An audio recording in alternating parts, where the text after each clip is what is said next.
Barat, saya melihat daerah-daerah yang menjadi objek penambangan tidak ada kemajuan dan tidak ada kemakmuran. Yang terjadi adalah kerusakan lingkungan, konflik yang berkepanjangan, kemiskinan yang tidak terselesaikan. Dan dengan menambang sesungguhnya kita lagi menurunkan sumber daya pemikiran kita. Karena apa? Karena orang-orang yang pandai, orang-orang yang mengalami kemajuan, negara-negara yang tumbuh dengan pesat, itu justru mengandalkan ilmu pengetahuan dalam melakukan pengelolaan alam dengan tidak melakukan eksploitasi alamnya, tetapi melakukan pengelolaan dengan kecerdasan, lahirlah kemajuan. Untuk itu, semoga di Jawa Barat, penambangan-penambangan yang terus kami tutup, itu adalah ikhtiar kami untuk membangun kemajuan. Menurut gua, negara itu ada dua, ada yang SDM maju, SDM rendah. Negara yang SDM-nya rendah, seperti negara kita, itu jadinya ekstraktif. Apa itu? Jadi butuh ngambil dari ngeraup. Cuma nyari duitnya caranya ngeraup doang. Kalau SDM tinggi seperti Amerika bisa bikin Nvidia, bikin Google, bikin Meta. Indonesia itu pasti kalau ditanya konglomerat dari mana, batu bara, infrastruktur, ekstraktif. Nah, gue pengen negara ini negara yang SDM-nya bisa maju.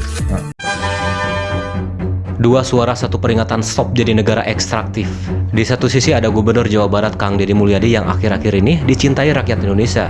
Di sisi lain ada Timothy Ronald, anak muda yang dikenal lewat dunia kripto dan obrolan soal masa depan ekonomi digital.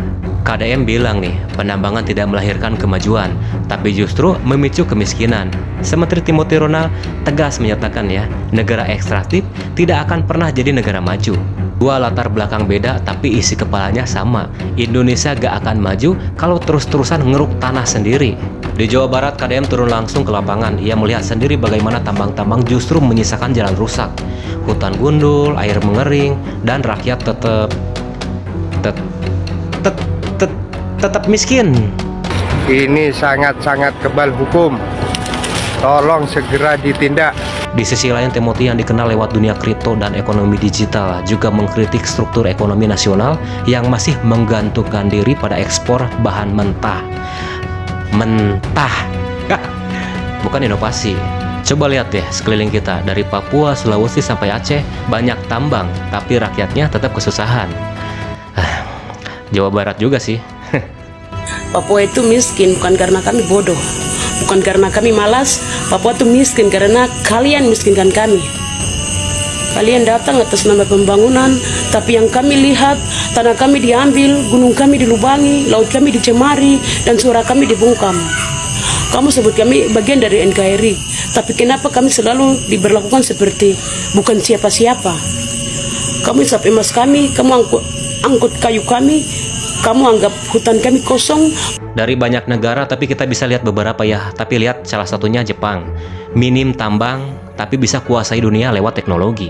Ada lagi Korea Selatan. Gak punya nikel, tapi punya Samsung dan Hyundai itu. Misal satu lagi, siapa tuh? Misal Singapura nih. Lahan sempit, SDA hampir nol. Tapi jadi markas uang dan teknologi Asia, ya kan? Jadi kalau masih mikir tambang kemajuan, berarti kita salah asuh, bukan salah nasib. Kita terlalu sibuk geruk tanah, sampai lupa ngeruk potensi otak sendiri.